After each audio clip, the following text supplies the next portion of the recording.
some of which many of you have heard before, but I have so few stories to tell, I have to tell them again and again. I have a close personal friend that I have known since 1965.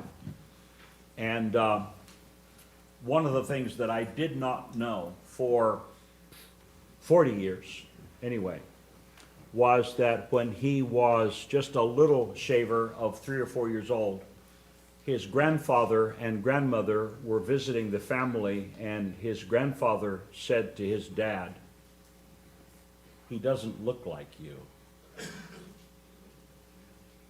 My friend had twin older brothers that were very, very dark. I mean, they just took the sun like that. I mean, and he had a younger brother and a baby sister, and dark brown hair, deeply tanned, dark brown hair, deeply tanned. My friend, blue-eyed blonde, mayonnaise white. Younger brother, dark brown hair, deeply tanned. Baby sister, dark brown hair, deeply tanned. So what my friend's grandfather was insinuating was to his son is, your wife cheated on you. His dad didn't take it that way, like, you know, you're calling my wife, you know. He didn't do that. He didn't stand up to his dad at all. And the result was, but he believed it.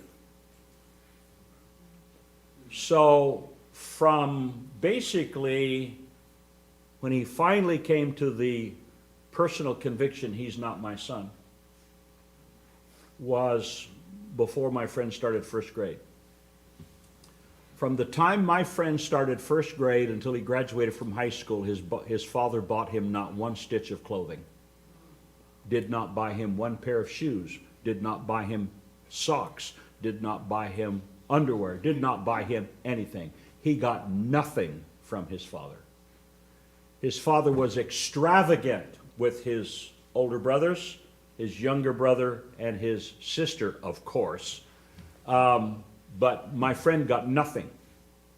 Absolutely nothing. When my friend and I, we were roommates in college, and my friend graduated with a degree in, I think, law enforcement or something like correction, something like that. Anyway, he became a cop after he got out of college. And, and his wife became a school teacher. And they decided in somewhere around 1974, 75, they were living in McMinnville, Oregon, which is a small college town in Oregon, and they bought a Subway, they started a Subway sandwich business. And then Subway sandwich businesses exploded. So when my friend transferred from the McMinnville Police Department to Prineville, Oregon Police Department, he sold his Subway sandwich business, and I think he realized $250,000, $300,000. This is in like 1975, people. That's a lot of money. So when my friend went to Prineville, Oregon, and he bought a house, he wrote a check for it. Every single time he or his wife have ever purchased a brand new car, he writes a check for it. He has never borrowed a penny in his life, ever. He didn't even borrow money to start the Subway sandwich business. Long story short, in his father's old age, when his dad becomes a really, really, really old guy, and all of his sons lose their hair and what remains turns white, guess who looks exactly like the dad? My best friend. His older brothers and his younger brother and sister were pampered and coddled their whole life. The result was they spent most of their life broke. They spent most of their life owing money to people. My friend, because his father never did anything to help him, ended up becoming a financially self-sufficient guy because he took seriously financial matters because he knew what it was like to do without. And looking back on it, he knew what to do with money while I was blowing money, because my father was kind of like his dad with me. And so my point is, some of the things that you'll hear tonight, you may not pay much attention to. If you don't, you're making a terrible mistake, okay? Because whether your parents coddled you when you were young, or whether they didn't coddle you when you're young, they're not going to be around forever, and at some point you're going to have to learn how to handle money. I hope you'll learn how to handle money before they're dead. I hope you don't have to learn how to handle money after they die, and after the safety net, which you have fallen into again and again and again, is removed for you. So please take seriously this guy. He's got a jovial personality, but the topic that he is dealing with is a very, very, very serious topic. And so I hope that you will pay attention. And let's give a good Calvary Road Baptist Church welcome once again to Tom Meaglia.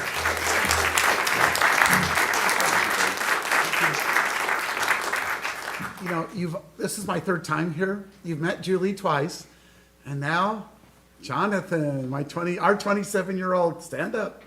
Stand up. Yay. That's Jonathan. You got to get to know him. He is funny, crazy, just like his mom. Okay, if you have the handout tonight, okay, the first time I was here, I talked about the economy of God, remember? Last time, money and marriage. Tonight, money and singles. Okay, so I'm going to talk about money and singles. So some of the stuff I talk about will roll over to and spill over to people that are married, but tonight's talk is mainly about singles, money and singles. So follow along with me, please, and I'll talk to you about the top 5 money must-dos for singles. That's the title of my talk tonight. The top 5 money must-dos for singles. So let's go on to number 1. Number 1 is really critical. Confirm your credit rating and your credit reports. How many people in this room in the last 2 years have checked their credit rating and credit report on the computer on an official credit website? Okay, there's a few, not enough. Everyone needs to do that. And so if you'll follow along here, the websites you need to go to are annualcreditreport.com. That's the one I like, and myfico.com. You need to see what the credit rating agencies think of you.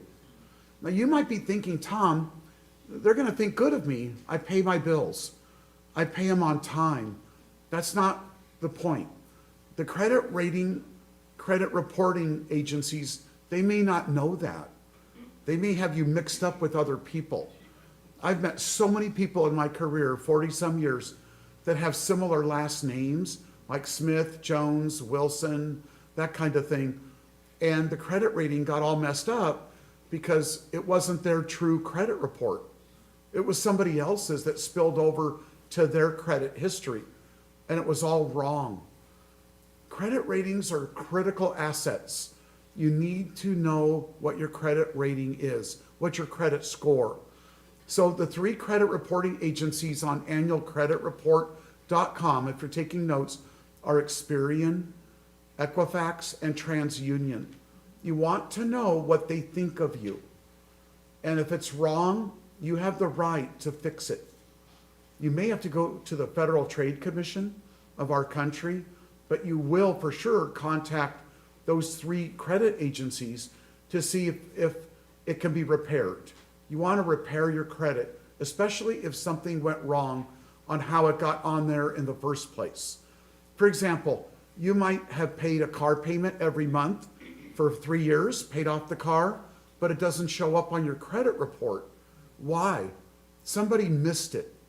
And people in these credit agencies have millions and millions of people in their systems where they're saying, oh, John Smith, he didn't pay his car payment, but maybe you did.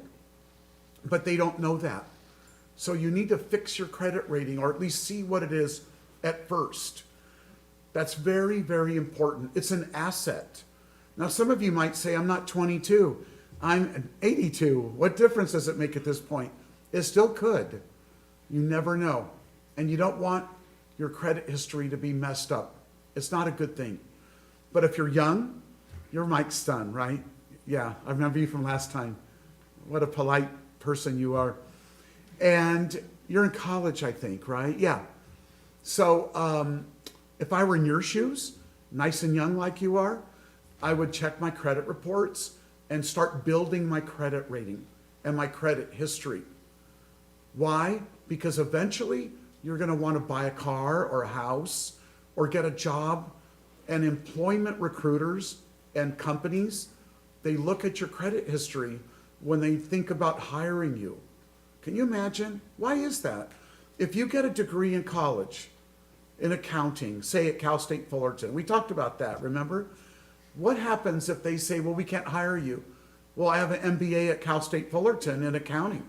We can't hire you. Your credit rating is really bad. We don't trust you. How do we know you won't steal from the company? We see all these marks on your credit history. Well, you don't want that, because they really honestly do decide, in part at least, what your credit rating is and your credit history to evaluate you and what they think of you. Isn't that something? What they think of you. And if you're a good employee, or they think you might be or might not be. So things like that are important. You need to go into that credit history and on these websites, myfico.com, annualcreditreport.com. They're free of charge. And you want to know what your credit rating is. I have a friend, a really close friend. He has no credit history, nothing. No credit rating, no history, nothing. Why? Because he never borrowed anything. He always paid everything in cash. Can you believe that? He actually does. He pays everything with a check or cash. So he's never borrowed anything ever. That's amazing.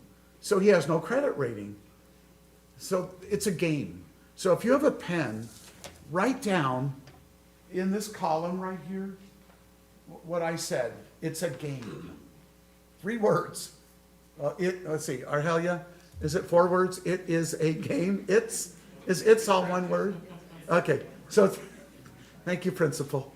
So it's 3 words. It's a game. Well, who makes the rules of the game? The credit rating agencies like Experian, Equifax, and TransUnion. It's a game. But Tom, it doesn't sound very fair. That's why it's a game. It's not fair. It's not supposed to be fair. But it is what it is. And if you want to live in America and borrow money or get a good job or get a home someday or get lower interest rates on car loans and things like that, credit cards, you need to work on your credit rating, your credit history. In fact, we even have a Bill of Rights, all of us. It's called the Credit Rating Bill of Rights for consumers. It's on the Federal Trade Commission website, ftc.gov. And we have rights to fix our credit scores. Now, most people that I meet, they nod their head, but they don't do anything. They don't care. They just think, oh, I'll never need it. No, you will, because it affects what you pay in interest rates, borrowing. The whole system is connected to the credit rating and credit history. It's all connected. And again, it's a game. Not a fun game, not a fair game, but it's a game. So our son over here, I always tell him, here's the key to playing the game. Number 1, always make your payments on time. Never be late. So if you're taking notes, I forgot your first name. John? Okay, oh, cool. Like Pastor John? Oh, Jonathan. Okay, Jonathan, okay. Like my Jonathan, okay. In here, write down, never be late, ever. If you're late on a payment, you're gonna get a mark on your credit rating your credit score.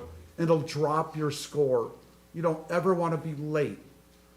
Number two, never pay less than what the company you borrowed from, like American Express, Visa, MasterCard, that kind of thing, Capital One, or a car loan. Never pay less than what the minimum payment is that they want from you. So if the minimum payment is $382.42, you pay $382.42. Now you can add $20 or $50 to pay the thing down faster, but never pay less and never be late. That's how you build your score. And you can't play the game if you don't borrow. Isn't that funny? And the Bible, says pay your debts, pay whom you owe. The wicked borrow and don't repay. That's in Psalms 37. The wicked borrow and don't repay, but the righteous give generously. So God wants us to be moral. When you borrow, you pay. If you go bankrupt in bankruptcy, try to pay back what you owe. Bankruptcy isn't a sin necessarily if you try to pay what you borrowed. If you don't, then it can be and probably is a sin. I've met people that borrowed like crazy, bought stuff, never opened the packages, put it all in their house and just built up junk, and they couldn't pay it back, and they went bankrupt. So you still owe it. But if you're sick, disabled, injured, sometimes bankruptcy is okay. It's not a sin. Or if you lose your job. So that's number one. It's very important. So Jonathan, if you were my son, I would say borrow. I would say get a credit card. And if you said to me, well, they won't give me one, I have no credit history in order to get a credit card, then get a debit card and put on deposit $500 with a credit card agency, like just say Visa or MasterCard, and then use that and use the card and pay it back and keep adding to it. There's ways to build your credit even if you're starting from scratch. So that's a really critical thing in money in the United States. Now, the U.S. government is a terrible example. They've hit their debt ceiling this week, right? They hit their debt ceiling. Like, ridiculous. They owe trillions of dollars. Their credit rating's awful. But they made the rules of the game. And the one that makes the rules is the one that owns the rules. And they made the rules. So number two, let's go to the next one. Save up for an emergency fund. I meet a lot of people that don't have an emergency fund. It's really important you have an emergency fund because emergencies always happen. Eventually. Can be anything. So I always tell people 3 to 6 months what it would cost to run your monthly budget in the bank, the local bank. 3 to 6 months. So say it cost $5,000 for you to live in 1 month. Say 6 months in the bank would be $30,000 as a solid emergency fund in the bank. And that should only be used for emergencies, like car repairs, medical things that happen where your medical insurance doesn't cover it, and deductibles and co-pays and all these things that Julie and I have been through for 28 years that just are like, wow, medical insurance won't pay that? How come? Well, that's the game. They don't want to. You have to learn to play the game. You're probably thinking, Tom, I'm a Christian. I got the Bible. Yes, but we're in the U.S. We have to play the game. All of money is a game in some way. Is it like Monopoly, Tom? No, it's not like Monopoly, Arhelia. You don't pass go and you don't collect $200. So you have to know how to be wise with all of this stuff. And if you're thinking to yourself, I need questions answered, Tom, call me. Every time I come here, I say, call me. You're welcome to call me and I'll give you answers and guide you. No problem. So when you look at an emergency fund, where do you get the emergency fund from? You build it out of your monthly income. That's what you do. You build it out of your monthly income. Social Security, employment, rents from properties, and you save part of your income in the emergency fund. Don't spend it. And so to do that, you have to be on a budget. And to do that, you have to watch what you spend and track your spending. But most people don't like to do that because, it's no fun. But it is fun because once you track your spending, you have freedom to go have fun because you have extra left over to go mess around with. So it's all part of the whole way to make this work. So be on a budget, have an emergency fund, and then we ask people to pay down their debt. So if you look at number 3, be on a budget, pay off your debt, pay down your debt, because debt doesn't help you, it adds stress. And I can't even tell you the number of couples that I've counseled over my 44 years that point fingers at each other in my office, get mad at each other, blame, they play the blame game, and all that kind of thing. It's really complicated because it adds stress. Owing adds stress. And when couples fight over money, sometimes it causes divorce or separation, or the couple still lives at the same address, right? The same address, in the same home, but they don't get along and they're not really married. They're married legally, but not really married because they don't have a good relationship. I met a guy yesterday. I told Julie about this and John. He says to me, Tom, I met with you in 1990. Do you remember me? I go, no, I don't. And I have a pretty good memory, but I don't remember him. I came in to see you with my first wife, 1990. That was a long time ago. It's amazing. That's over 30 years ago, like 32 years ago. He said, everything you told us to do was right, but we didn't do it. You said be on a budget, save money for emergencies, pay down debt, save for our retirement, get a home. We didn't do any of it. And one of the reasons we didn't, Tom, is because we were on drugs. We bought drugs, sold drugs. We were drug dealers at the time. And I said, wow, amazing. So he kept talking. They got divorced. Neither of them were faithful to their spouses. And he just got married again about 7 years ago, found Jesus. He didn't know the Lord at the time. Although he answered my radio ad from the Christian station, KKLA, because I've been on there a long time. So we had a really nice meeting yesterday. I felt like I went to church. I told him that. I said, wow, I feel like I've been to church, because he's an evangelist in Glendora. And I'm like, wow. So tell me, you found Jesus? Yes. Yes, I forgave my first wife. She forgave me. I got remarried. And my new wife loves the Lord, and so do I. And I'm doing the things you told me 32 years ago. And now I want to retire. I go, what do you do now? He goes, I work for Frito-Lay. I go, I love Frito-Lay. I said, do you have any extra chips in your car? He's like, well, what kind do you like? I go, everything. There's nothing Frito-Lay sells or makes I don't like. However, my doctor won't let me eat it. So he said, okay, I won't show you what I have. So I couldn't eat it.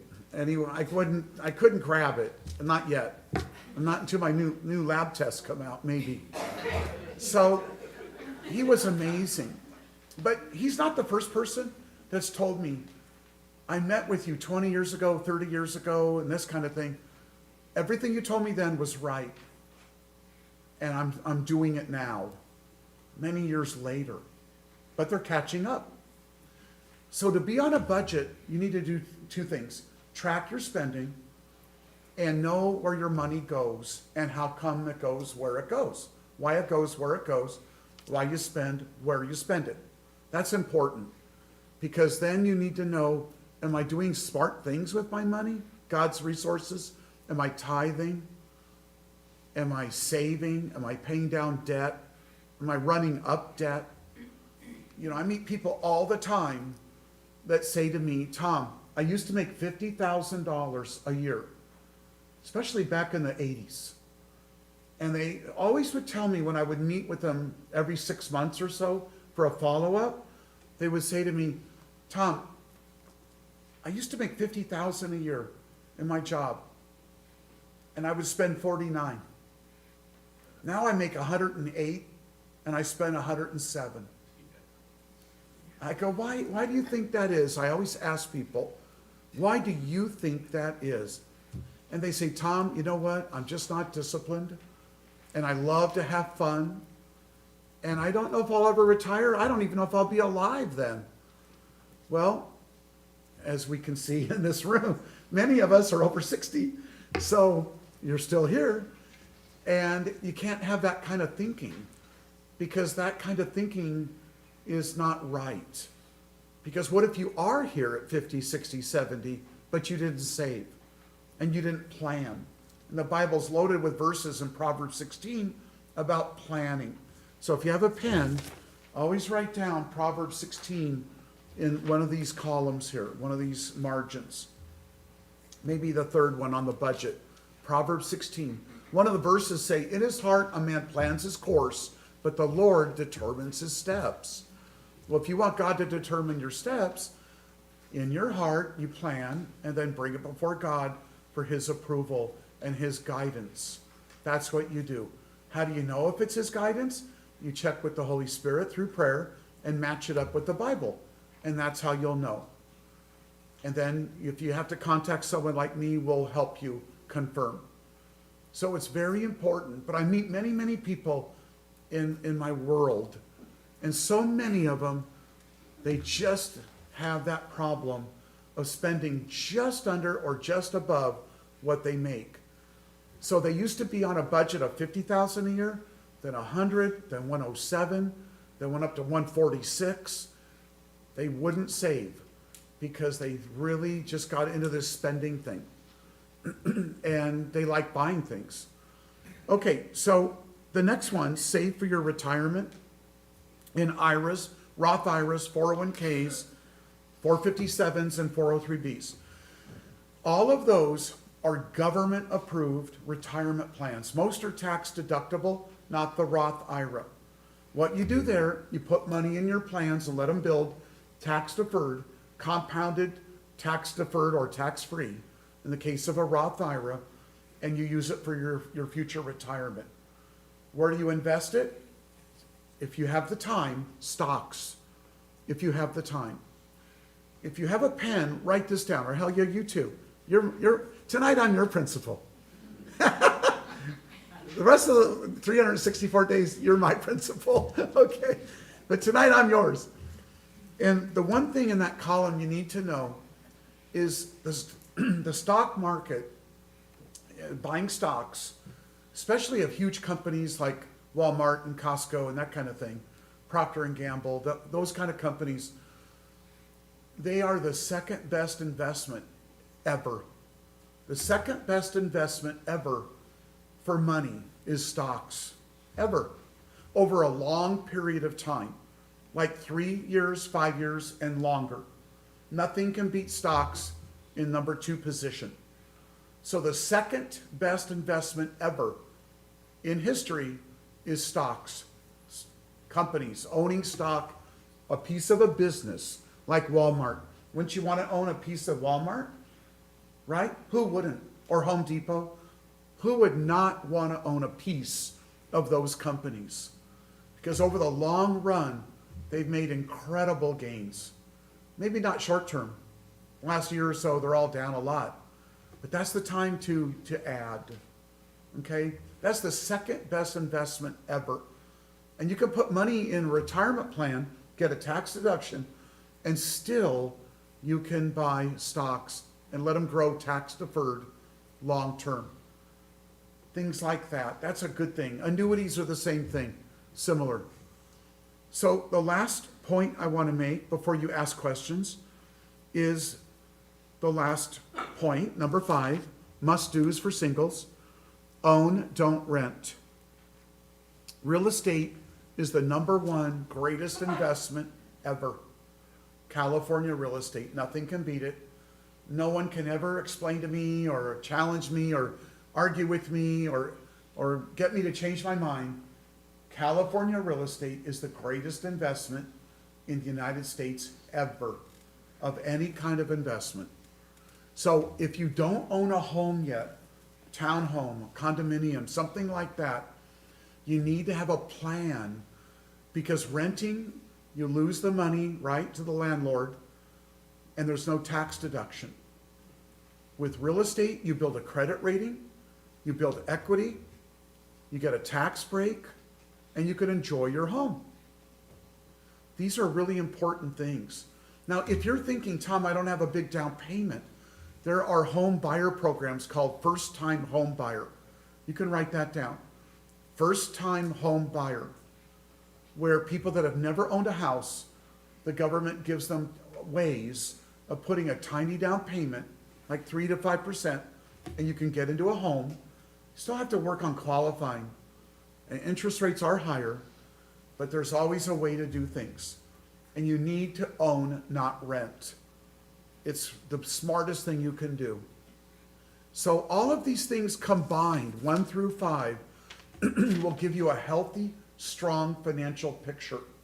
Then with some coaching, especially from the Bible, like we've told you before, the first night I came here, God's economy, right? We're not out to get rich. That's not our goal.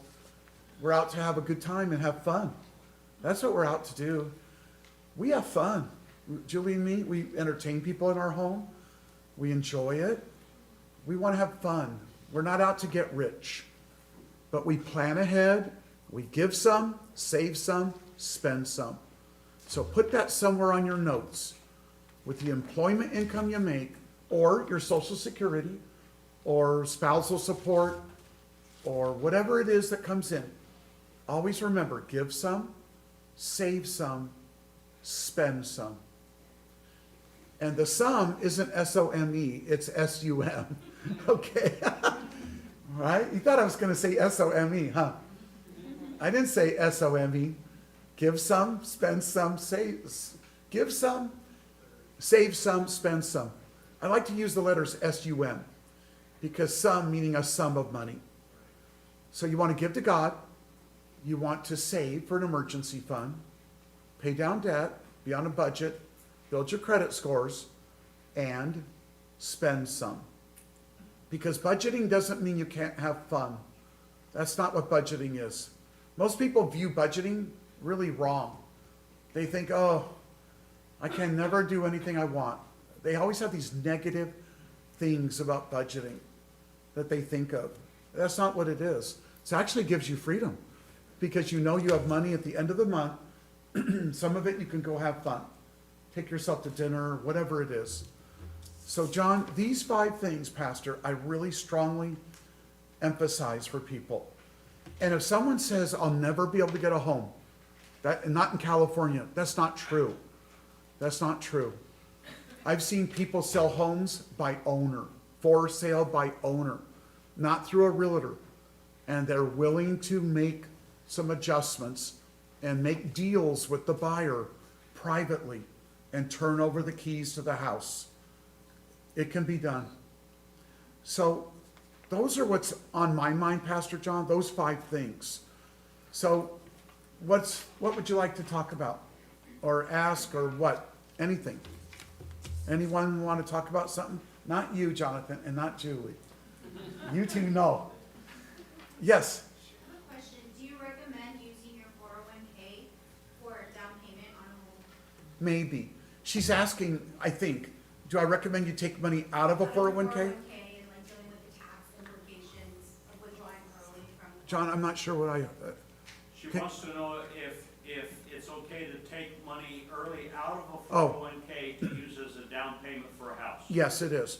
And in some cases, you can take money out of retirement plans if you're a first-time home buyer and the government gives you some good deals or breaks on the taxation. So I would say it could be. I don't know you, so I don't really ethically, I can't say for sure for you, but it could be. It very well could be. And there are some new rules about pulling money out of retirement plans if you've never owned a home to buy your first house. So the first step I would refer you to is my CPA over in Monrovia. And then once he gave you his blessing, then I would say, okay, let's look at your budget and see what you're gonna do.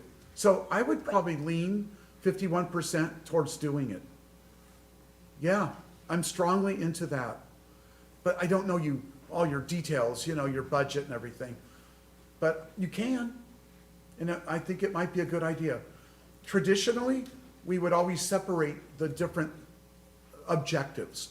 Like this money over here in a 401k is for my retirement. This money over here is to buy a home. This money over here is for a vacation. This money over here is to pay down my debt. Separate them. Like we call that the envelope system. Remember? John, did your parents ever have an envelope system? My parents never did anything right with money. Okay. Okay. I like the envelope system because in this envelope, we have our money for the electric bill. In this envelope, and this envelope, and this envelope. That's what our grandparents used to do. Envelope system. And it was good because you never used the money for the electric bill to go buy a couch, a sofa, or a chair. It was only for the electric bill. And that philosophy is smart. It may keep you out of bankruptcy or debt because you can't use the money only for what it was designed for, like electricity in that case or something like that. So there's some really great things if you just try them. And you can improve your situation. Maybe you need a better job for more income, or invest in the stock and bond markets or annuities or something that'll make your money grow better. So there's lots of things you can do. But you know what, Pastor John? Every time in my brain, I think to myself, I've been doing this 44 years. There's nothing I haven't seen. Nothing. Yesterday, I hadn't seen it. I said to this guy, you guys are dealing drugs? Yep, we made a lot of money, Tom. I go, what'd you do with the money? We used it for drugs. And I'm like, wow.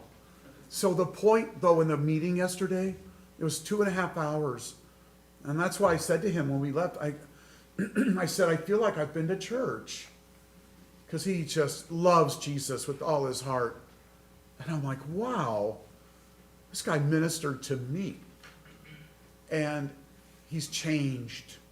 Really changed. And that's good. Amen. So praise God. Jesus Christ did a miracle in him. He could have died. He should have died. He lived a risky life. Really risky. Yeah. And the people he knows, whoa, it's amazing. One guy, a dangerous person, he just brought him to Jesus not long ago, like a month ago. I go, that's incredible. What a story.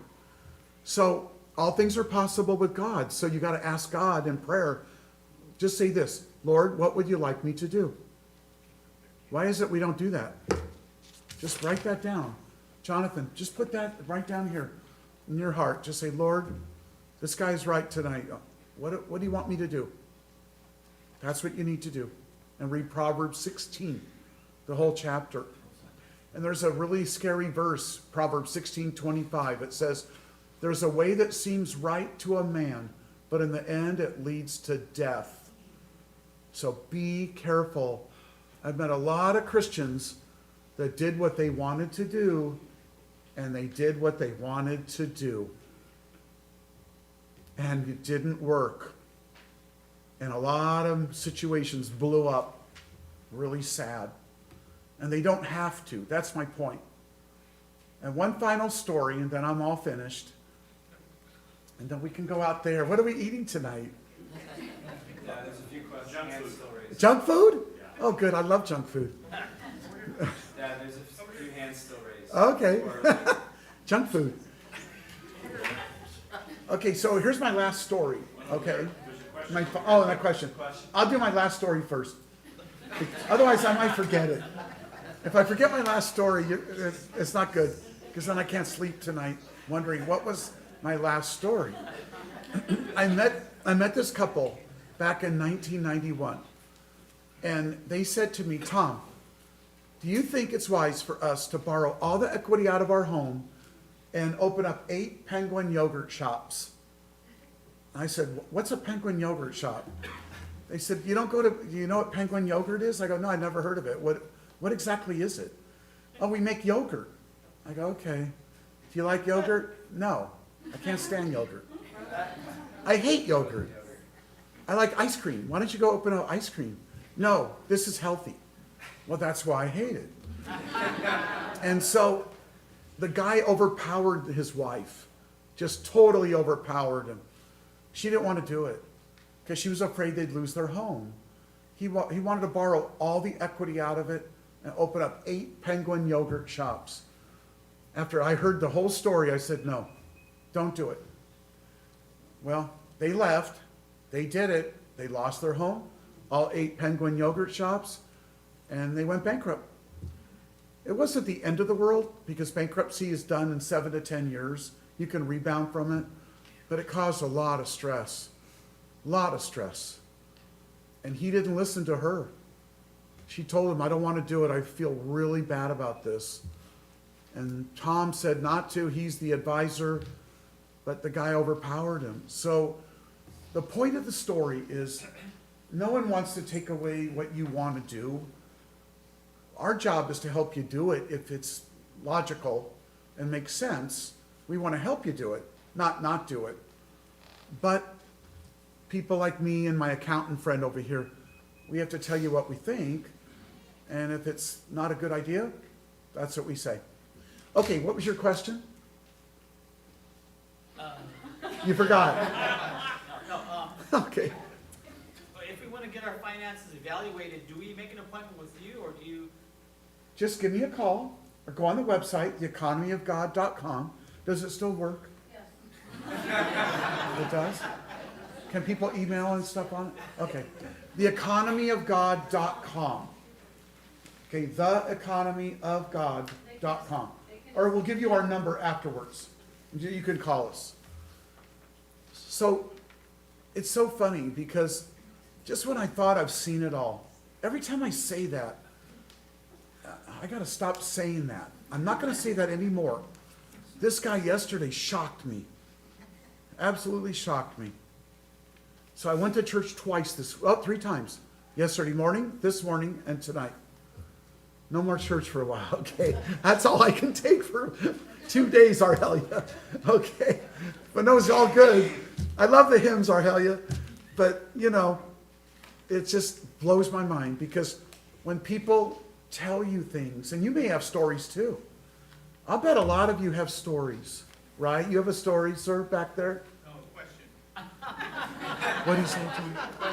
Oh, what's your question? I can't hear, so So what? I buy everything on credit card, but I pay it off every month. Is that good or detrimental to credit? Do you build flight miles for Oh, yeah, airplanes? Definitely. You do?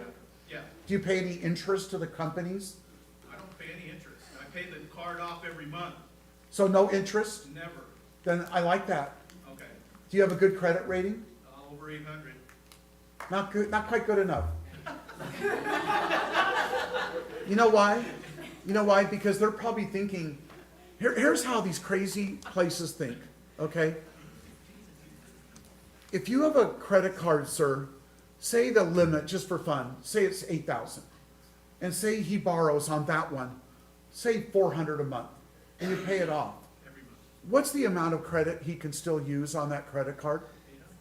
7,600.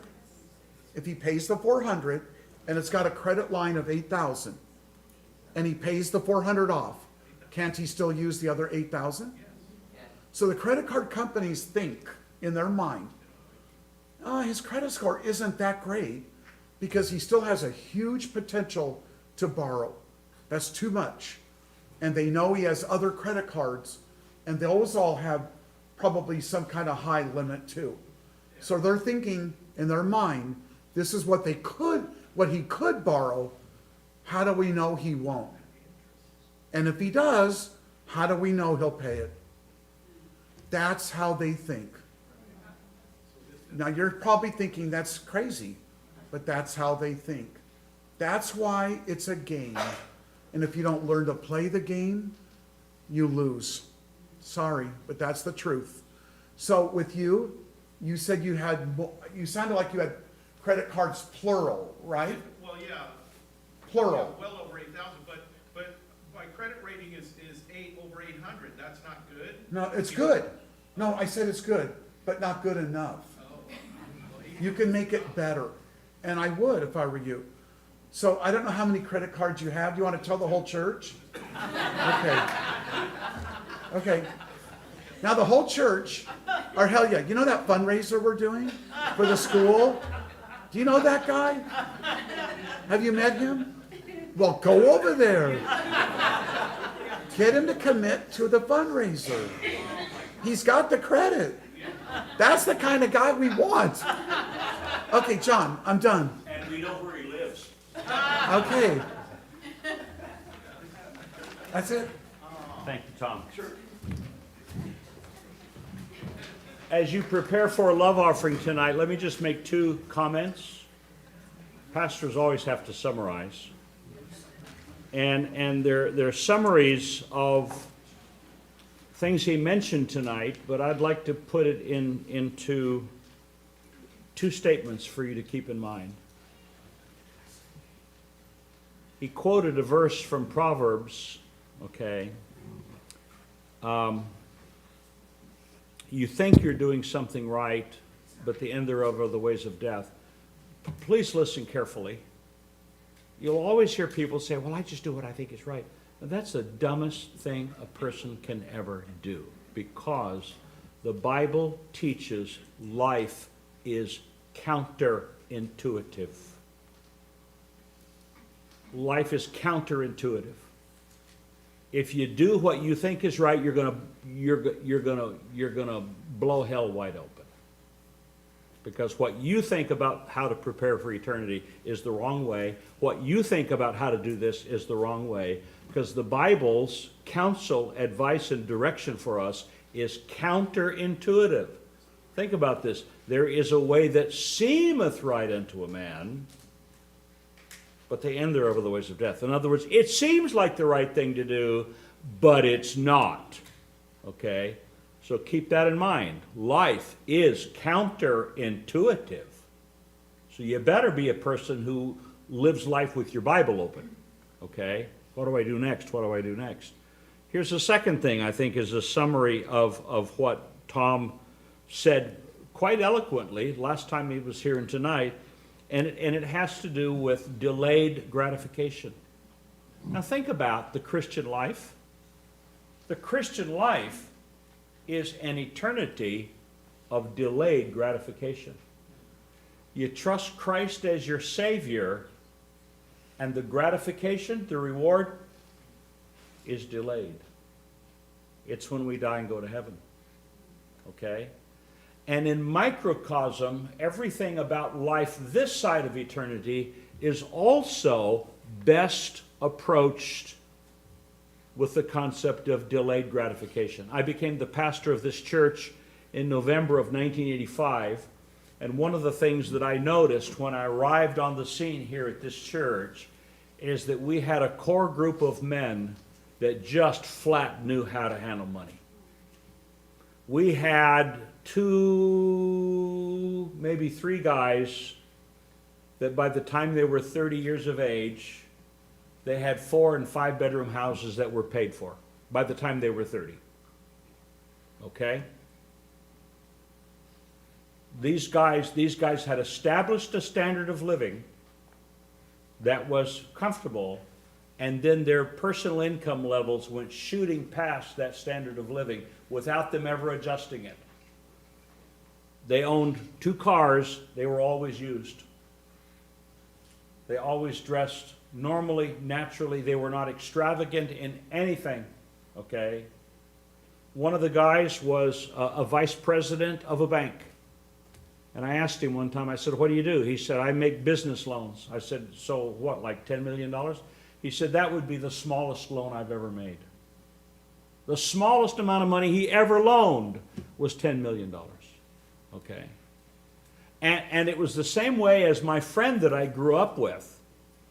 who, when he bought a brand new house, he wrote a check for it. He just had it, okay? When he buys a car, he writes a check for it. Because, you know why? Because he's lived his entire life delaying gratification. You don't have to eat all the cookies right now. Okay.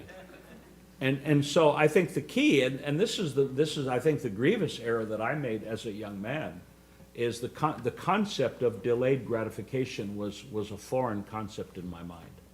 I wanted to spend the money I was making at the time. Okay.